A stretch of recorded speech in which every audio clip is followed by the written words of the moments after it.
First of all, thank you, Mr. John Scofield, for making the trip to our country, Malaysia here. It's a very, great honor and a privilege to meet you here. And as a guitar player myself, I feel like this is a lifetime opportunity that I would not miss. Yeah. That's great to be here. Yeah.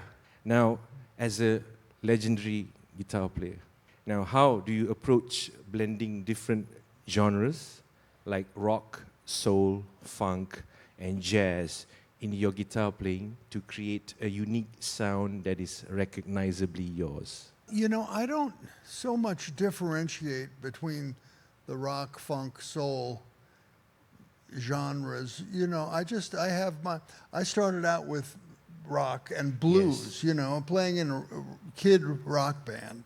And I really loved the blues guitarists like B.B. King. Yes. And I started with that.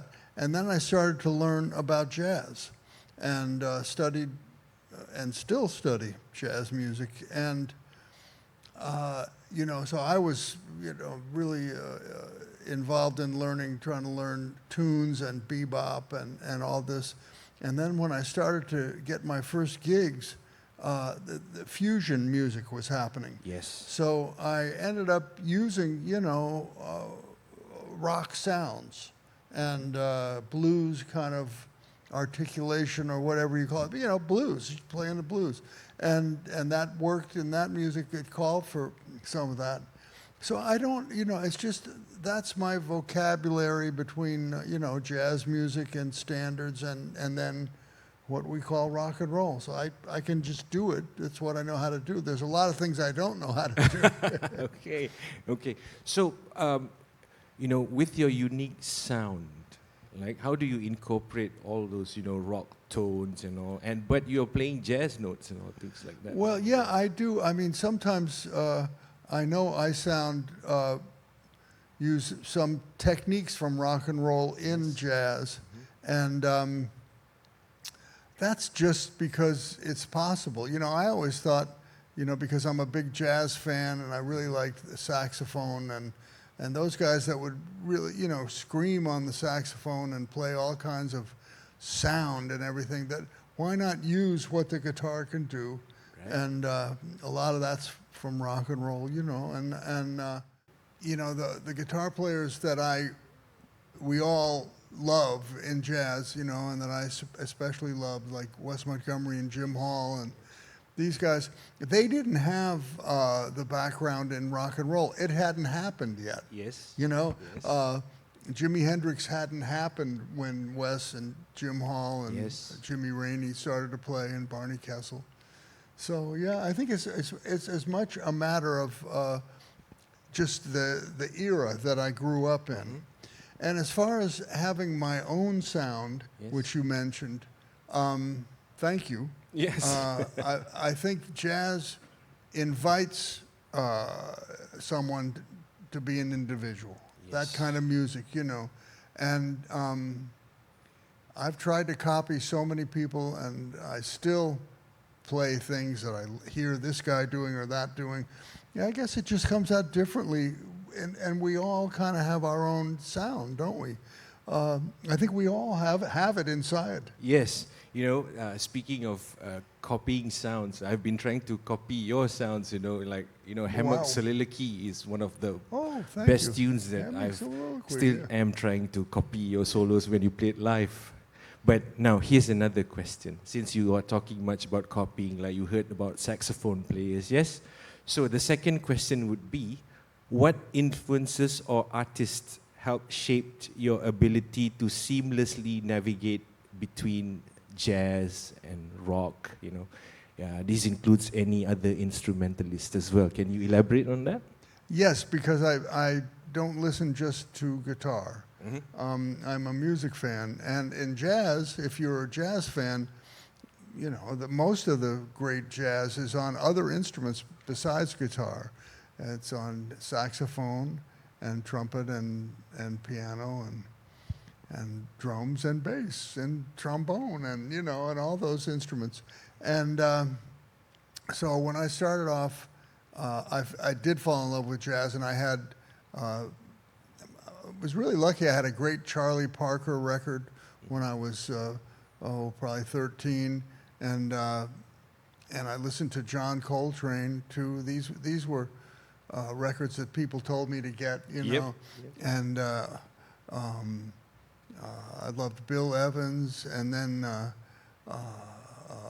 I just kept going from there, and I continued to research old music and, you know, get turned on to other stuff. And now it's so easy with the internet, right? Yes, yes.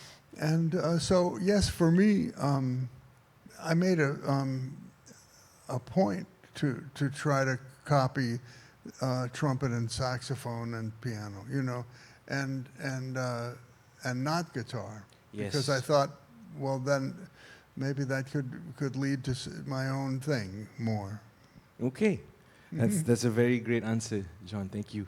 So, leading to this question now, you know, are there any specific techniques or methods you use to infuse the groove and the feel, including the rhythms that you kind of get it from other instruments as well? You know, some rhythmic patterns, you know, from drums or from the bass. Yeah, I mean, that's, you know, the again, that's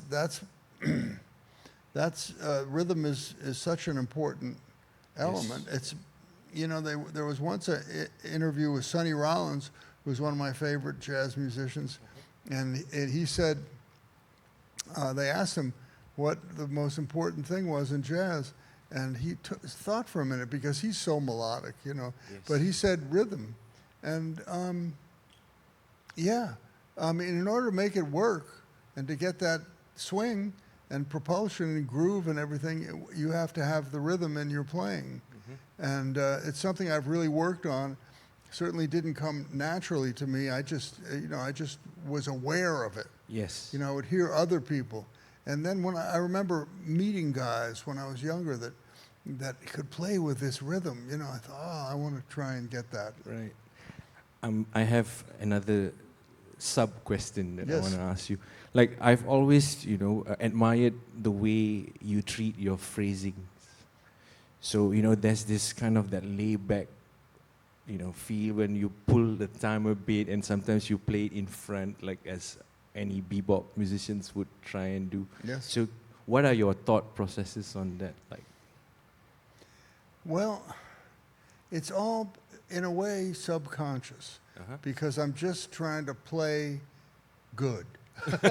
You know, trying to say something that is good, and I know sometimes it does end up being laid back. That's because I'm trying to sound relaxed.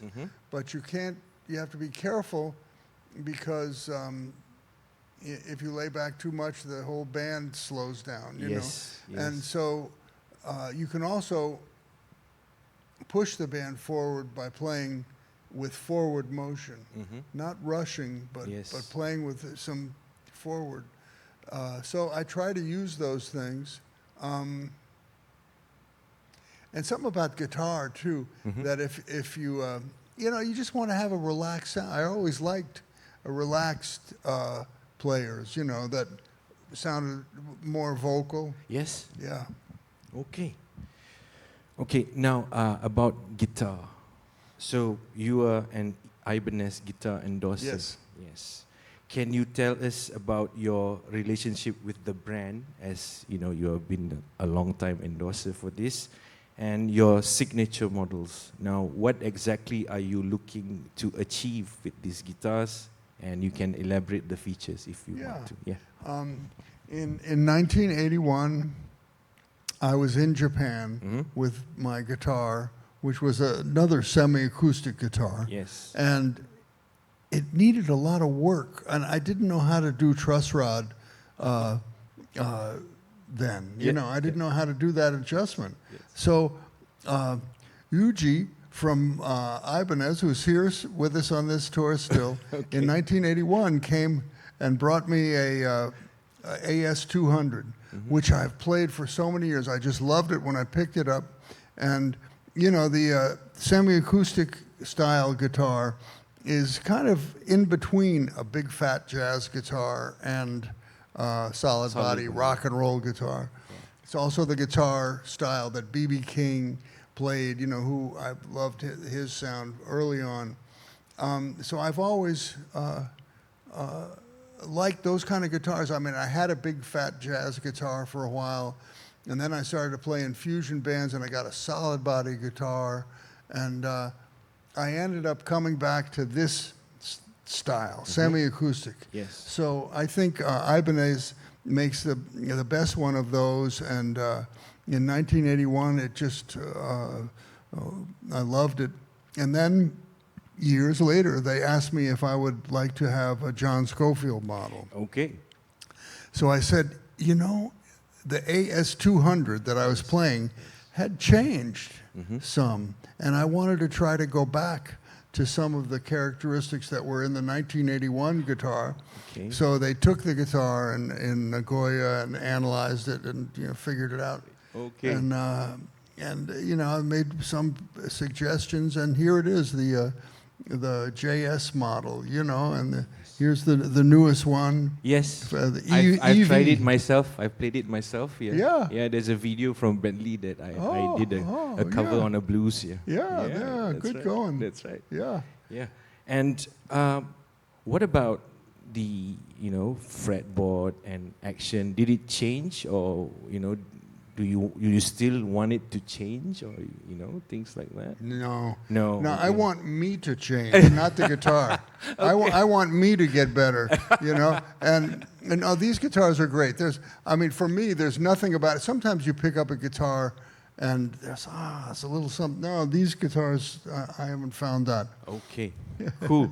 So my final question would be, what advice would you give young guitar players like me and like others on developing their musical identity while keeping key elements like tone, timing, phrasing, and emotion consistent?